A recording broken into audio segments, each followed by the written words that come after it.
What's up, guys? Welcome back to the Light and Lamp Podcast. I am here with Steve, Hello.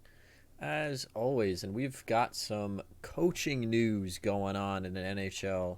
Uh, this is, going to be our quarter mark podcast where we kind of talk about, um, some disappointing teams, some surprising teams. So, kind of just where teams are at. So, I guess before we kind of get into I guess it's the whole episode would kind of be in conjunction with this. I mean, two of the most disappointing teams, I think, people would really argue are the two teams we're going to talk about off the top, which is the Vancouver Canucks and the Philadelphia Flyers. You know, there's been a couple of teams that are obviously super disappointing. I mean, some people would say the Islanders have been disappointing. I think that you kind of have to put a little bit of an asterisk next to that, honestly, I mean, just it's just been a because. perfect storm of problems for the Islanders. I would still say it's disappointing, but it's not disappointing in that, like, oh, the team is bad. It's disappointing that, like, wow, our luck has been the worst I've ever seen of all time.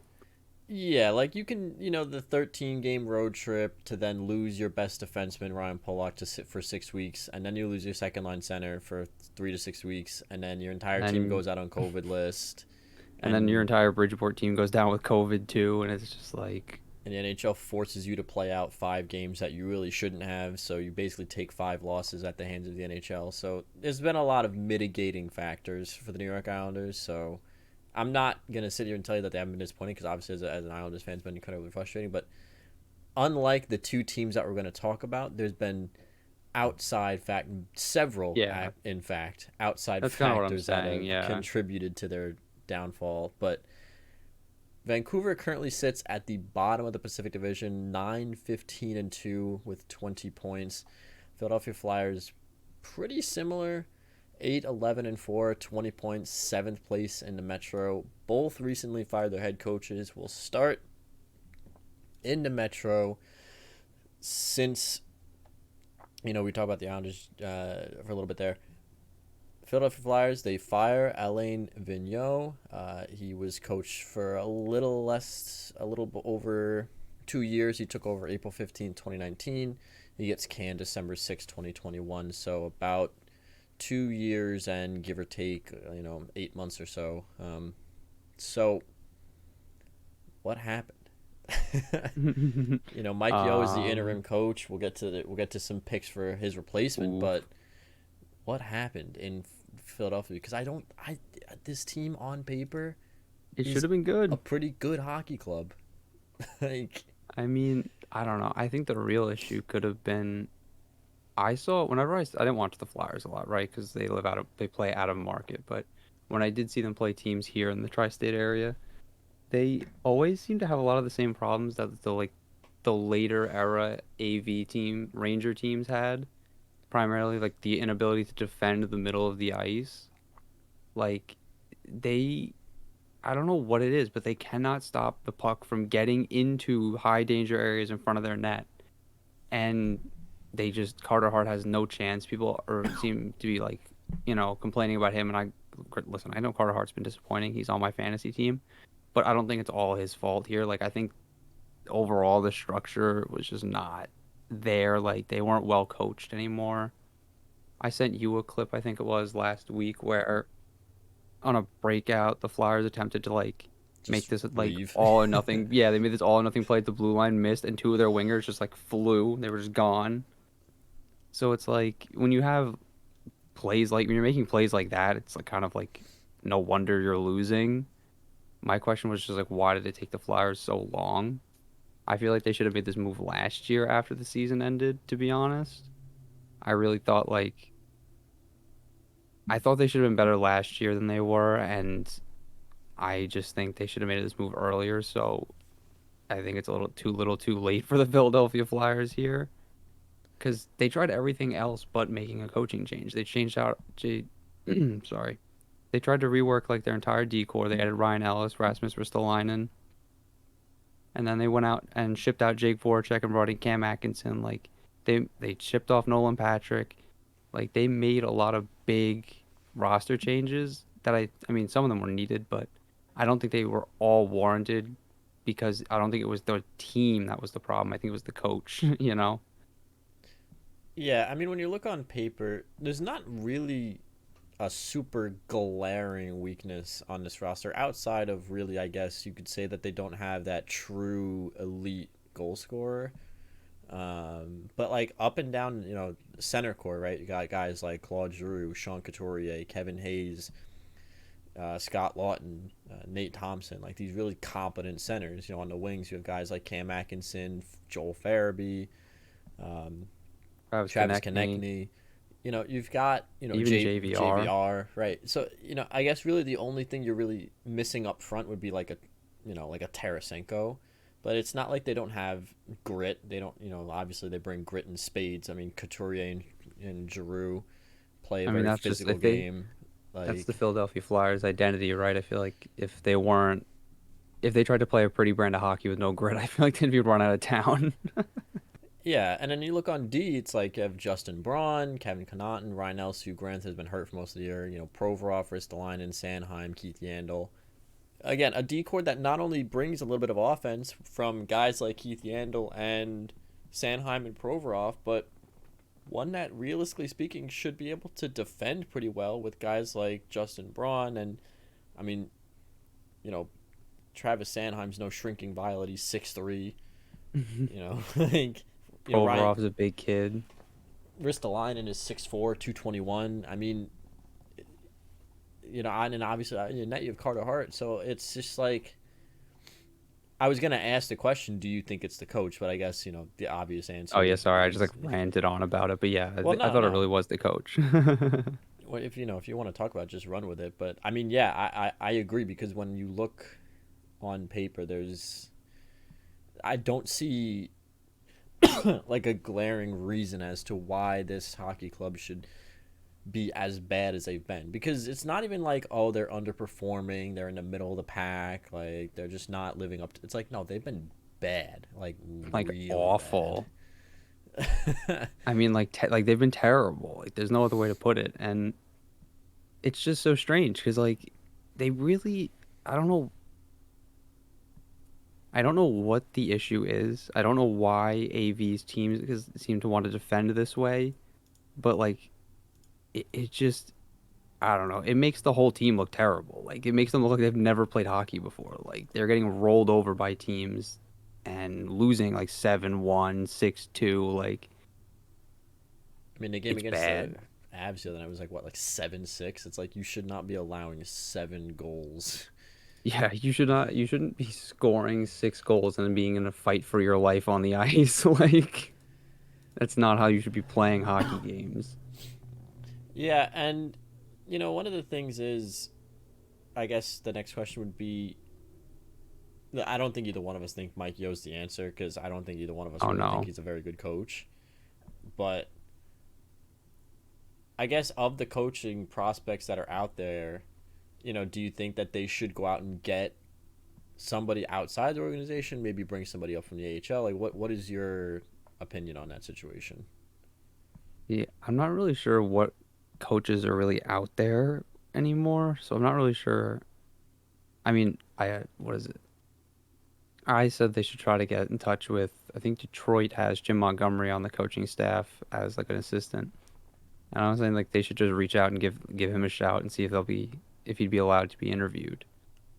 I think he'd be a good fit. He was a good fit in Dallas. Dallas and Philly are built similarly, I think, roster compositionally anyway. So, and he had great success with Dallas. So, I don't see why they wouldn't at least kick the tires on it. I know I brought this up to you in text, but what do you think about the possibility of John Totorella being the head coach of the Philadelphia Flyers? I mean, I like it better than it being a Tortorella revenge tour in Vancouver. Well, I don't know why that was ever a thing, but yeah. Yeah, I don't. But I mean, Torts in Philly, as much as I hate to see it, I mean, yeah, he would ultimately get them to do the one thing they've been unable to do these last couple of years, which is defend.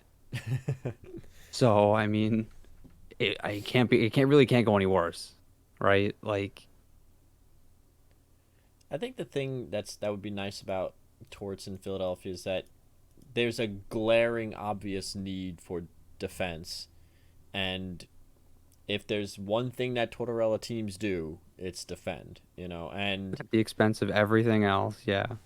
it's he's got some pretty good framework to work with here. Like he's got a very strong back end, a very strong big back end. Like I said, Braun, Sanheim, Provorov, Ristolainen, like these guys are not small people. Um, Ironically, he'd be. Oh no, was he in New York by the time Keith Yandle got there? Or was AV already in the head coach by I that point? think it was AV already when they got Yandel. Um, he'd be reunited with Cam Atkinson, so there's that. Yeah. Um, I think they should take a look at Tortorella because if nothing else, he would address the primary issue that this team has, which is defending.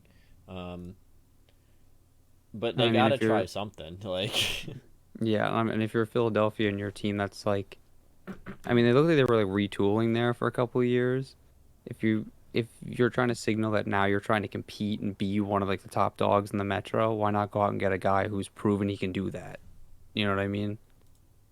yeah, I mean, Tortorella's a proven winner. He's got the experience. I mean, he a little on what he's done with the Columbus Blue Jackets and his tenure there was worth another shot in the NHL.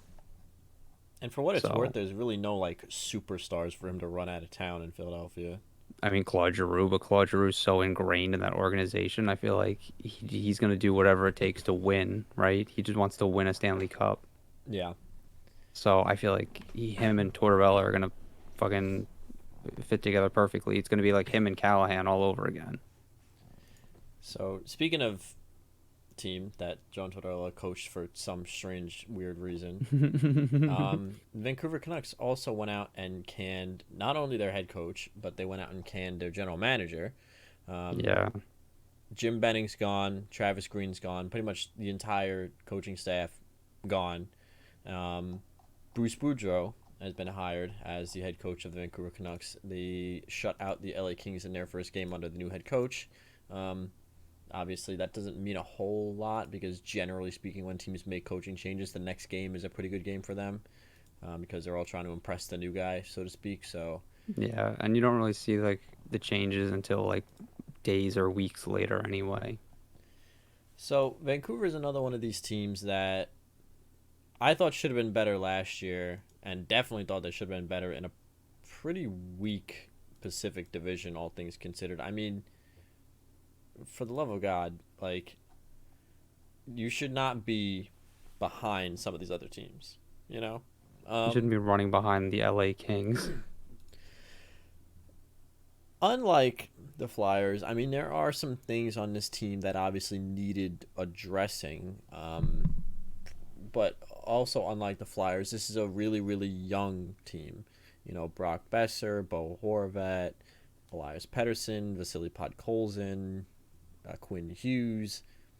Guys are very young, and your starting goaltender for all intents and purposes, Thatcher Demko, is 25 years old, which is generally speaking about when guys are just starting to break into the NHL at the goaltender position. So I do think that there are certain holes in this team that do need to be addressed from a organization and a roster perspective, but still I didn't think they would be this bad. So I guess again I'll pose the question to you: do you think that this was a coaching problem?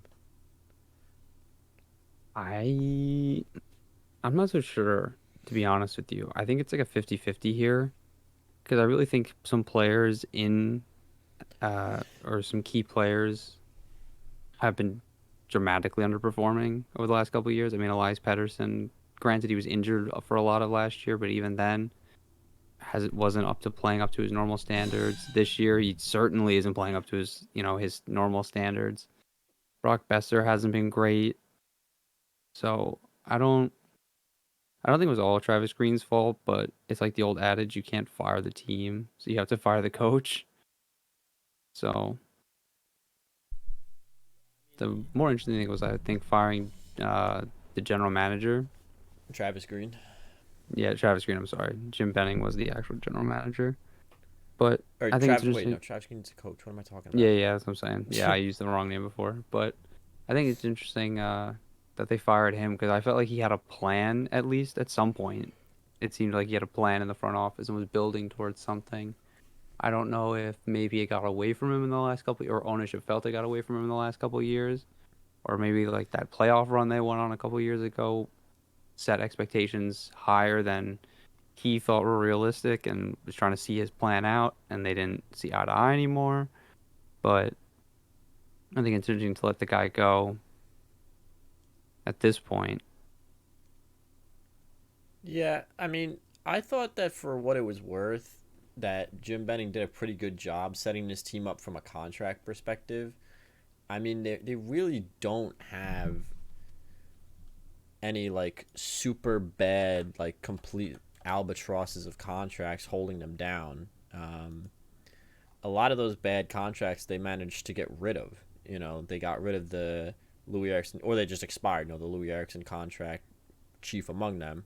Um, maybe the ownership wasn't super thrilled with how trigger happy he's been on certain issues, like with the goaltending, where he just immediately went out and bought out Braden Holtby after one bad season. So now that they have dead cap on they have dead cap on the books until the end of next year.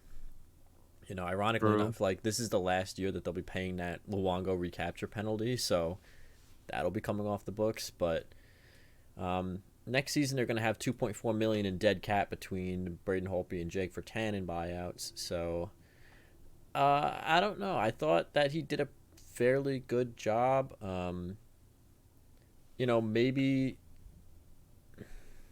he did make some moves this year that are kind of putting them a little bit more behind the eight ball as far as keeping the books clean on the contracts. I mean, chief among them, the Oliver Ekman-Larsson contract, which still has 5 years left after this one at 8.25. I don't know. I thought otherwise he did a pretty good job, so I'm kind of surprised to see that he was one of the people that was getting the axe. But, you know, it just looks like Vancouver's young guys are just not really buying into the defense part of the game. Like, obviously, we know they can all score. That's not really an issue at all. But it just kind of seems like those details are missing. That those small little things that take you from an average player to an elite NHL player. And now, granted, look, Brock Besser's still 24. Bo Horvat's only turning 26.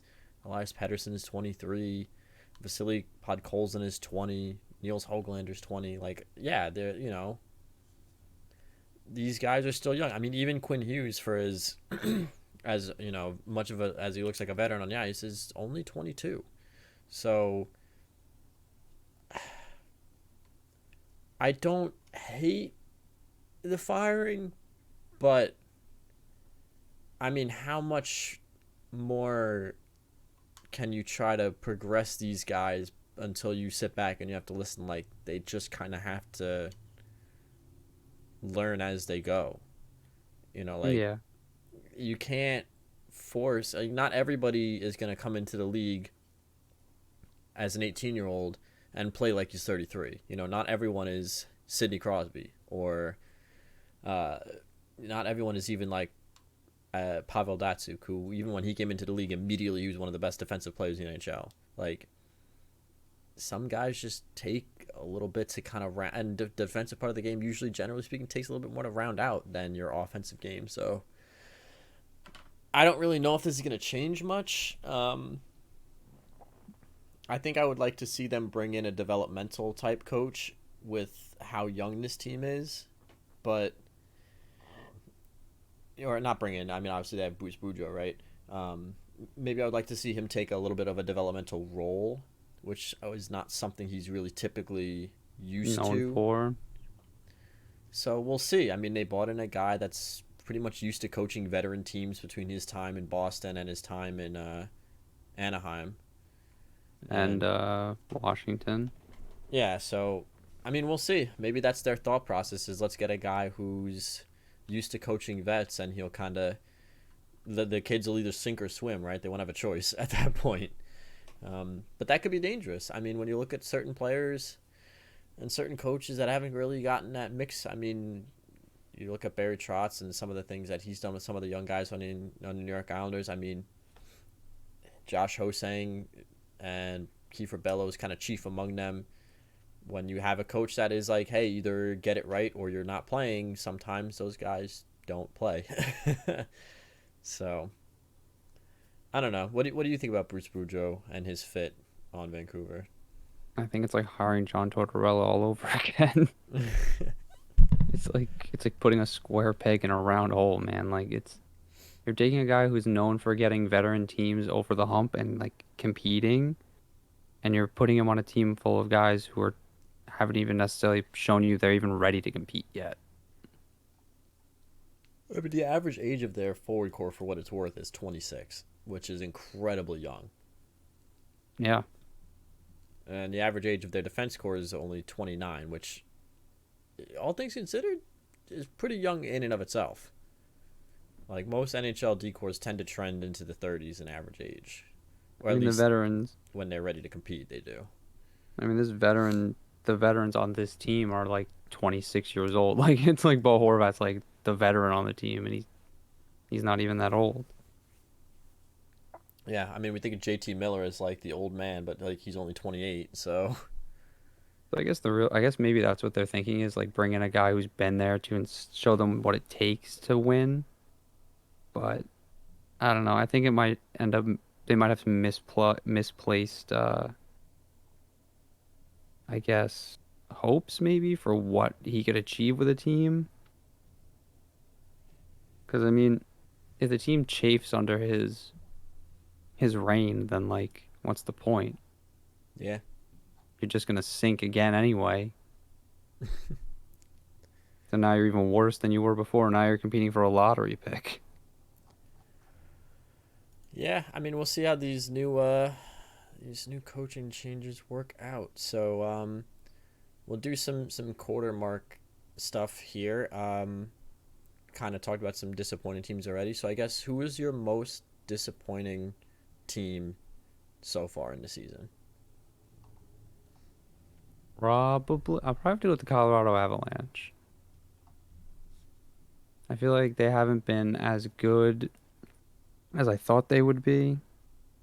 I know they struggled for a while there. They ended up, I think they're only sitting middle of the pack anyway in their division. They are currently tied for second in a tie with Dallas, Winnipeg, and Yeah, St. Louis.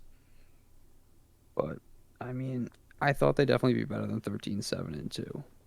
Granted, I thought the Central Division in general would be better than it is, but they don't look like the team I thought they'd be.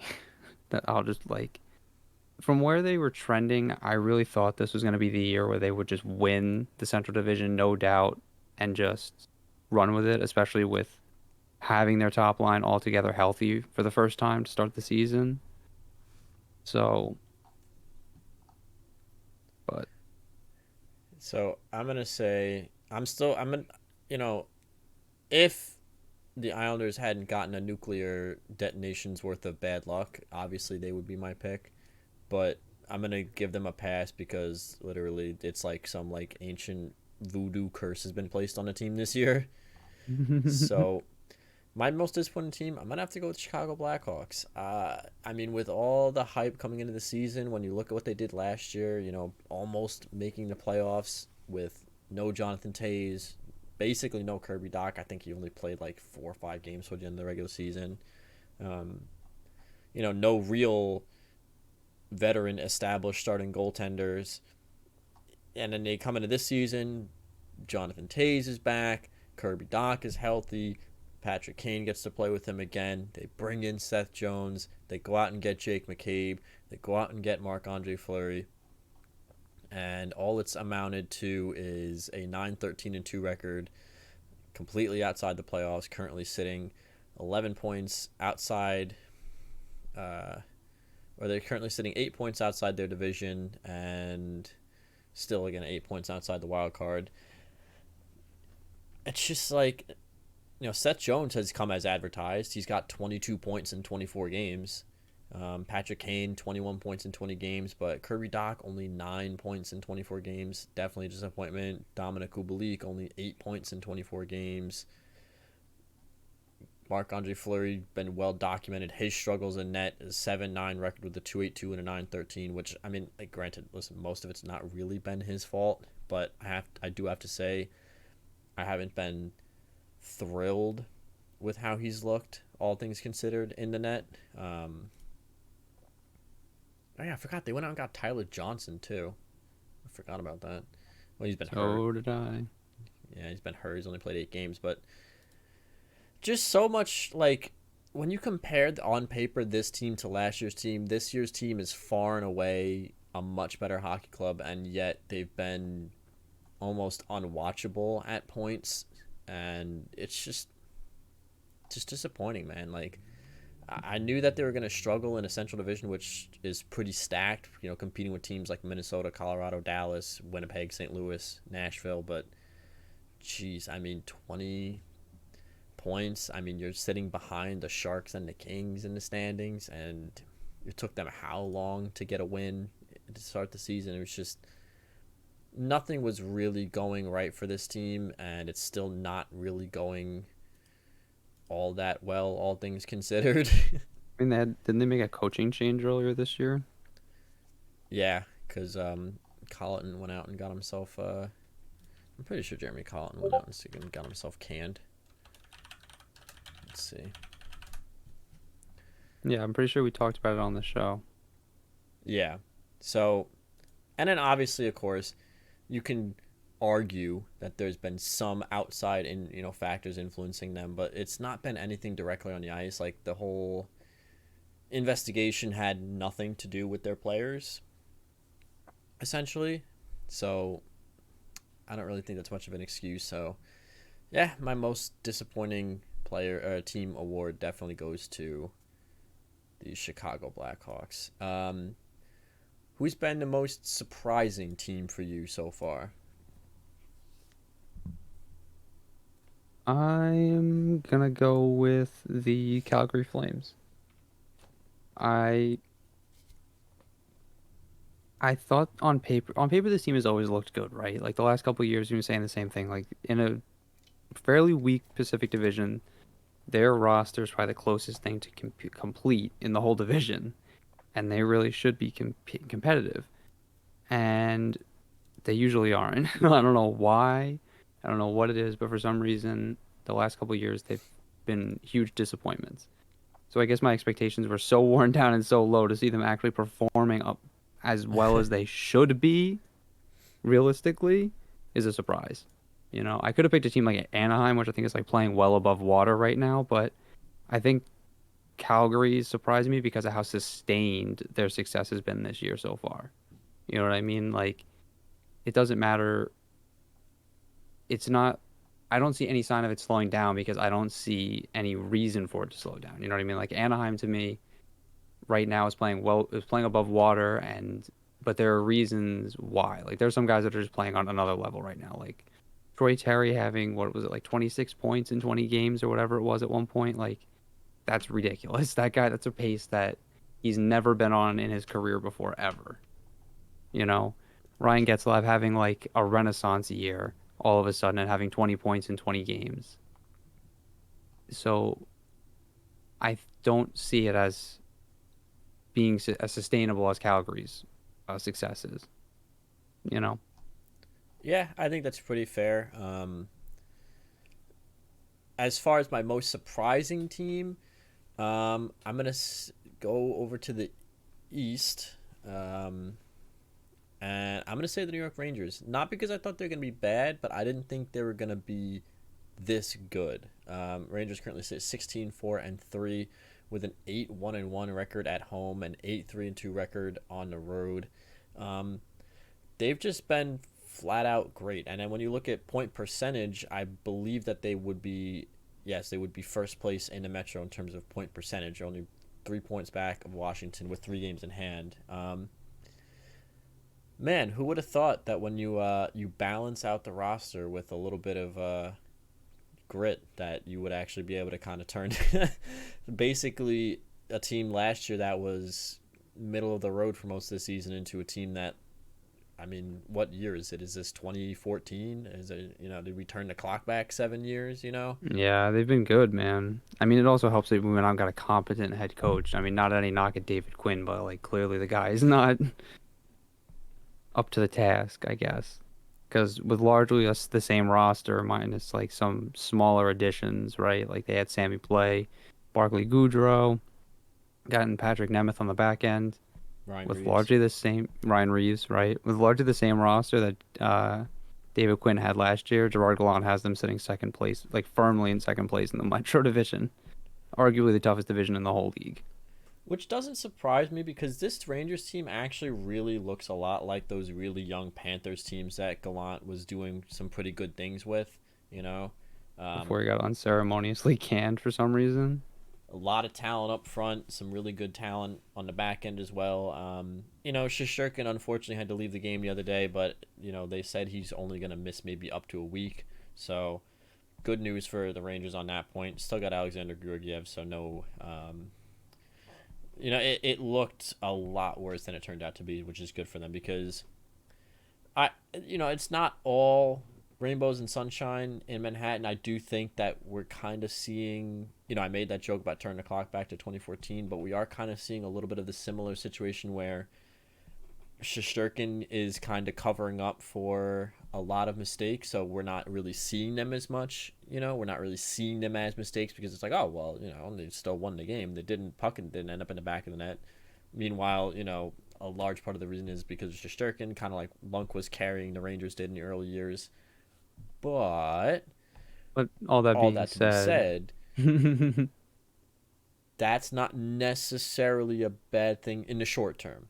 Okay, in the long term, yes, you can't have your goalie bailing you out season after season after season because eventually it's going to kind of come up and catch up to him, whether that be in the form of wear and tear on his body or whether that be, you know, kind of like those 2010 Rangers where unfortunately you see them just kind of come up just short every year because their own, because the superstar on the back end is doing everything he can, but they lose 1-0. So, in the short term though, to have somebody like that to kind of settle a young team in is exactly what they need. So I think the Rangers are in a position for sustained success, not just for this season, but in the seasons beyond.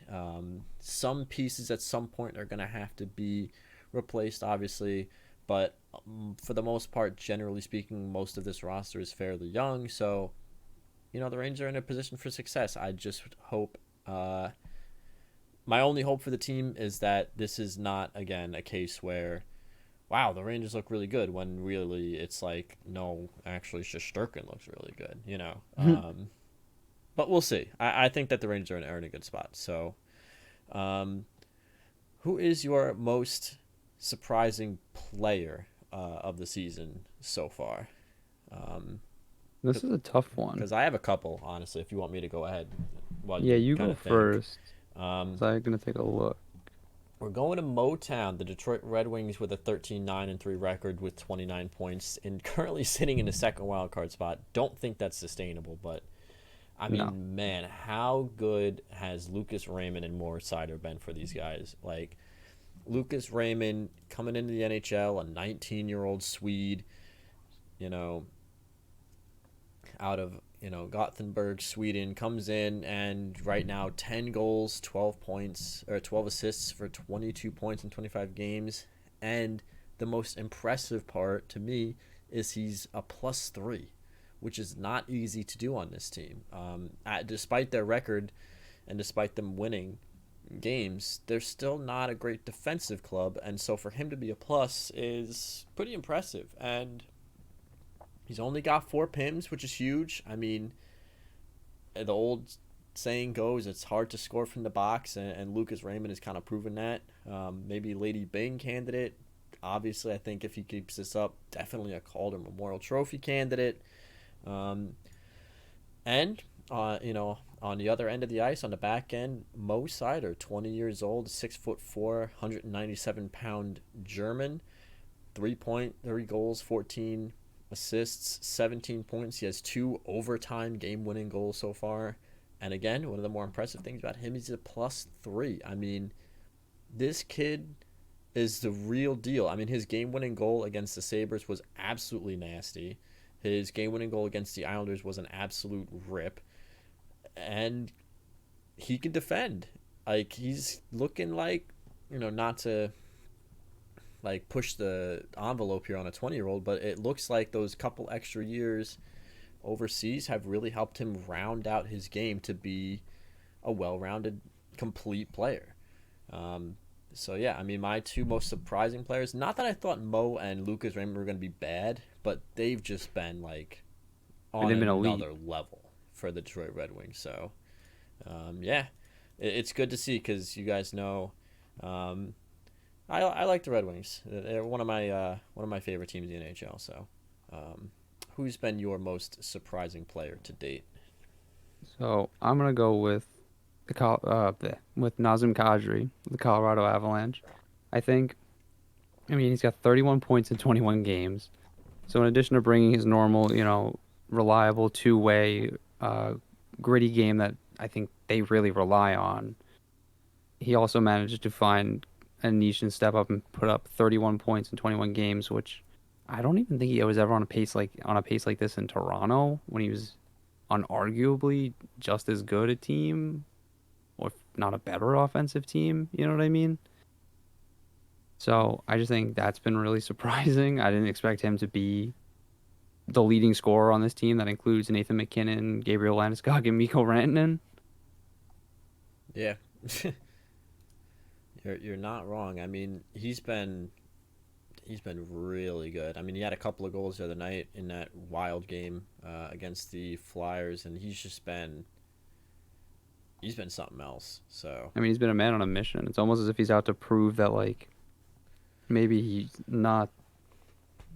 well, Maybe he's out to prove that he can actually be a contributor we'll see and if he not have to be a can. moron. Yeah, I was gonna say, let's see if he can avoid being a heat-seeking ballistic missile uh, in the playoffs. Because a whole lot of fat and a lot of good this is gonna do him if he's sitting in the press box. Yeah, So true.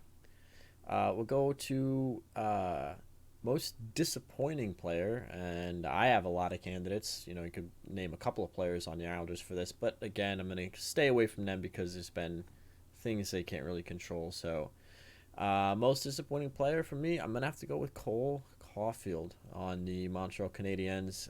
Coming off that playoff run last year, I thought this kid's it. He's the real deal. He's ready to play. You know, put him in and let him loose and let's see what he can do. And obviously, the Canadiens in general, as an entire club, have been incredibly mediocre. Actually, worse than mediocre. They're one of the worst teams in the NHL this year. But I would have thought that if nothing else, at least it would have been entertaining television to watch Nick Suzuki and Cole Caufield kind of tear it up. And Cole Caufield has 1 goal, 5 assists for 6 points in 18 games. He's bounced up and down from the NHL to the AHL.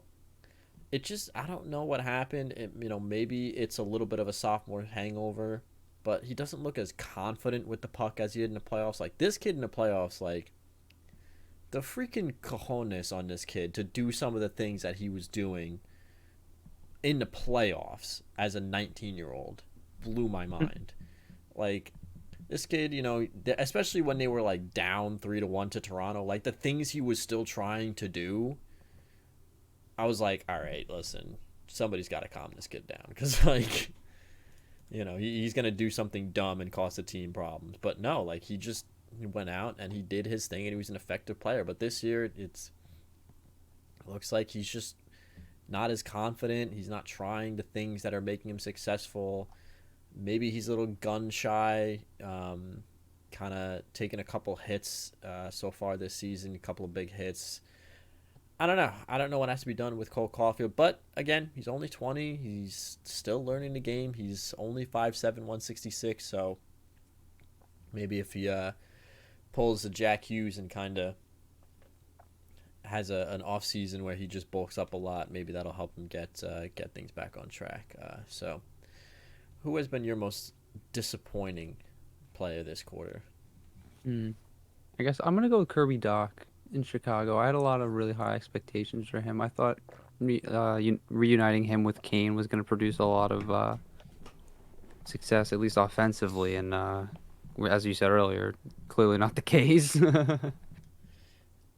Yeah, Yeah, it's I don't rough. know. Yeah, I really don't know what the problem is. Like, I don't know if maybe like it's just expectations have been too high because of what he did in the World Juniors and then what he did for Chicago after the World Juniors that year. But I don't know. I I mean, think it's it's not like really Patrick Kane isn't scoring, you know?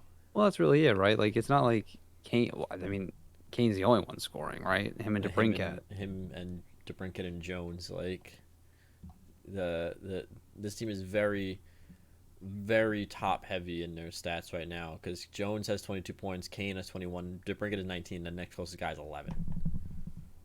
I mean, 8 goals for Brandon Hagel's not bad, but you know, Sorry, but yeah, I don't know. It's just been. It's like you said, like he just doesn't look confident with the puck. But the problem is, like, it's like Cole Caulfield. Can you send him down? Because clearly they seem to be both caught in the spot where like they're too good for the AHL, right? Like they tear it up down there, but they're not quite ready for the positions that the organizations want them to be in the NHL. So it's like it almost seems like a disappointment to put them anywhere else because the expectations are so high for them already. yeah, and like the real issue is, you know, does sending them down really even do anything? I mean, outside of the message that it sends, I guess that's really the reason why a lot of guys get sent down. It's not necessarily because the coach thinks that the AHL is going to make them into a better player, but I think a lot of it's like the message, like, hey, listen, jackass, okay? Like, it was not good enough. You know, you think you're hot do because you came in last year and did all these things, but you're not immune just because your name is Kirby Doc or Cole Caulfield, right? Like your prestige is not going to prevent you from being held to that standard. It's just been such a disaster for the Blackhawks. I mean, geez, like what a It's like mess. can the this year could not get worse any worse if you were the Chicago Blackhawks. The only way this year could get worse is if they announce some kind of horrendous, horrific third jersey. Like Or if like Patrick Kane got so frustrated he just like retired and just like I'm done. he's like, I'm gonna go beat up some cab drivers in Buffalo and get out of here. Like, all right. Um, who has been, or who's gonna get your bum of the quarter? I guess not bum of the year yet, but I got um, a new candidate for you. I have a feeling. I think I know who you're gonna say, and I'm ready to hear it. I'm gonna lay it on you. I'm gonna go with PK Subban. God damn it! I knew it.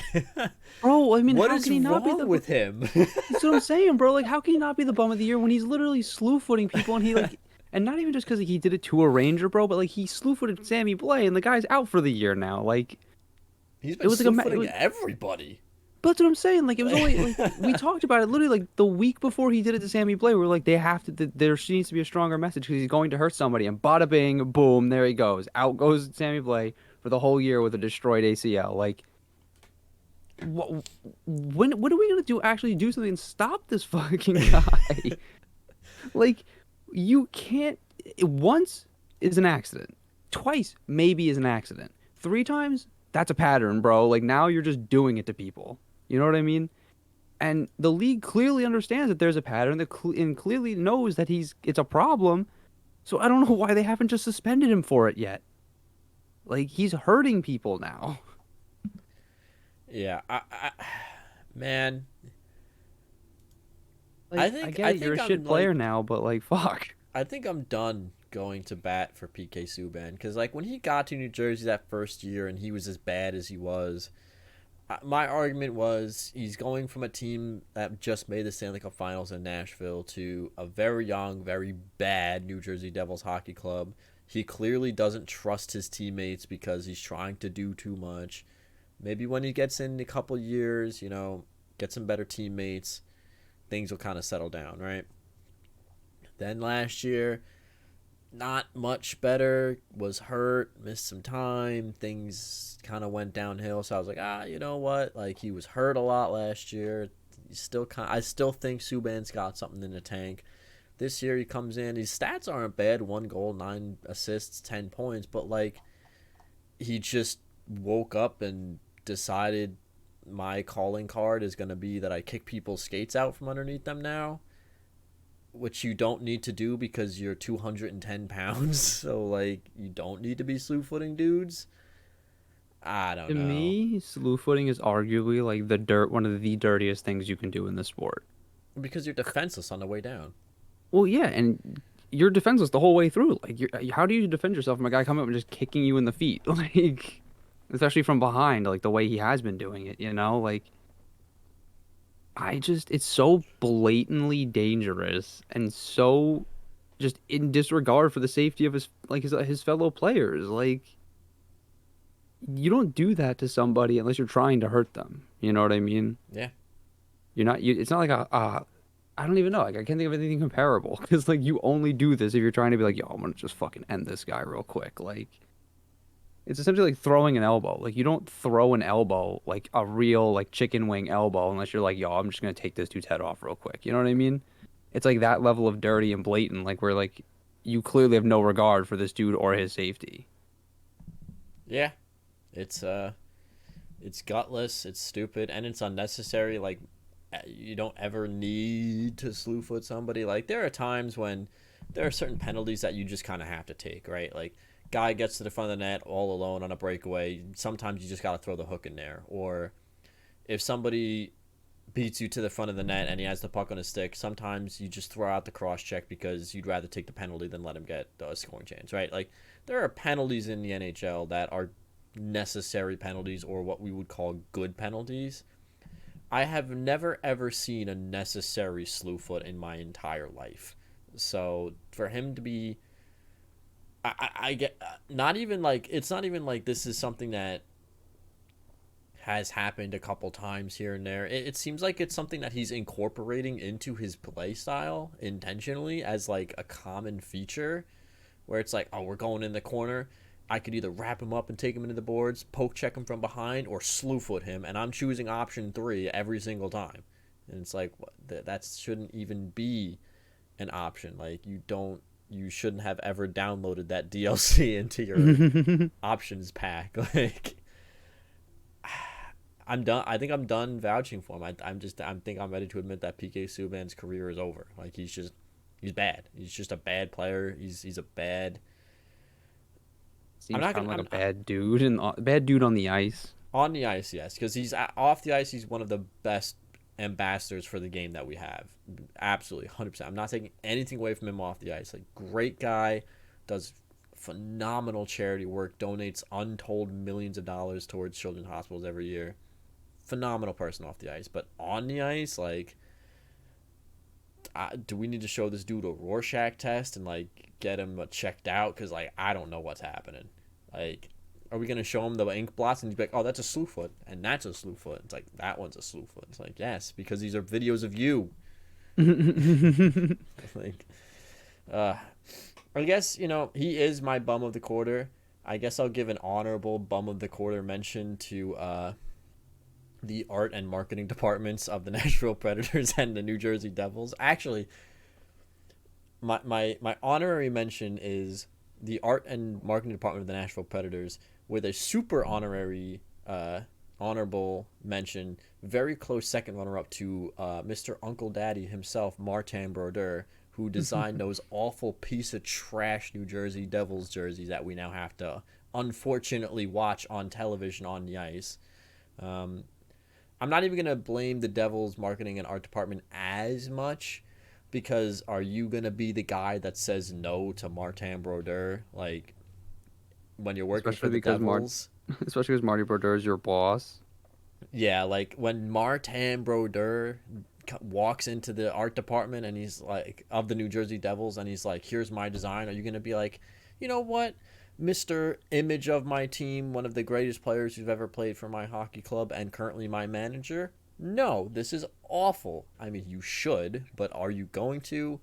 Probably not, because then you're probably going to get a pink slip and told to get the hell out. So, mm, You'd probably be like, noted, goodbye. And you're like, all right, well, yeah, Marty Brodeur, you're still an Uncle Daddy. I haven't forgotten that.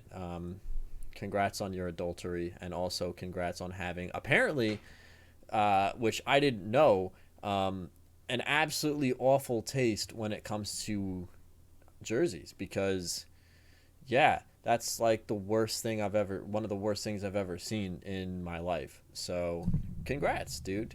You suck at designing jerseys. So, good on you. do you have anything else you want to talk about before we wrap up our quarter mark episode? I'm trying to think if I have any honorary mention Bum of the Year awards.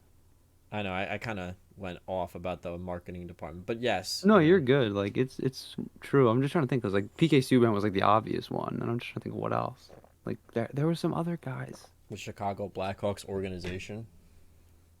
Yes, very true. Yeah, that's an accurate one. Jonathan Toews for his comments, you know, The NHL for forcing the Islanders to into a play. no-win situation. Actually, The Forties. the entire state of Florida for giving us all those COVID cases. Thanks There for you that. go. Thank you for forcing the New York Islanders into their own Kobayashi Maru. You know, and the ultimate unwinnable situation. It's a Star Trek reference for you. But yeah, I can't even say like someone like Tom Wilson or like, because Tom Wilson's been quiet. Like, I mean, I I think could say Brad Marchand for being a douchebag, but like that's a given. yeah. Oh, what about your boy Brendan Lemieux? There you go. There's my runner-up. There you go. I don't know. I think I was so mad about it. I physically repressed the memories in my brain. The Iron Jaw, Mr. Chomps himself. Yeah, bro. Is he gonna be like oh God. Killer Croc out here. You know when the last time somebody bit me was? When I was Uh, fucking 4 and it was some kid on the slide. Like, Brendan Lemieux is 24 and biting other grown men. And not in like some weird kink kind of way, like in some I'm trying to rip your hand off kind of way. Like I don't in the age of a global like in a normal year, that's a bad look. In the second year of a global pandemic, that's an especially bad look. And then Jonathan Quick going to bad form also is kind of a bad look. yeah, So that's big true. oof all the way around. So there you have it. Some great bums of the quarter. Kind of have a feeling that PK Subban is going to be a strong contender for bum of the year. My man, if he continues this year, he might be like fast tracked right into the Hall of Fame, bro. It'd be like him and David Backus, just like, First ballot Hall of Fame bum. yo, okay, real talk, real quick. If we induct him into the Hall of Fame this year and we make some kind of a ridiculous award, should we try to go to Madison Square Garden when the Devils come to town and present it to him We on should the street? either on the street or like when they're in warm-ups, we'll just like whatever the plaque is, we'll just like stick it on the glass, and it'll be like a giant picture of his face, so he sees it and like skates over to read the text, and it says, "Congrats on your." It just says, PK, we have an award for you from our podcast, and then we give it to him gift wrap so he doesn't open it until it's in the locker room, and then we can just like, we know we get the satisfaction of he actually has it in his hands. And it's a giant like picture. It's a framed thing, right? And We it's get him just like it's a zooms in on his face, and it says like PK Sluban, congrats on your what's the word? Not you. Congrats on your unanimous first ballot Hall of Fame bum election.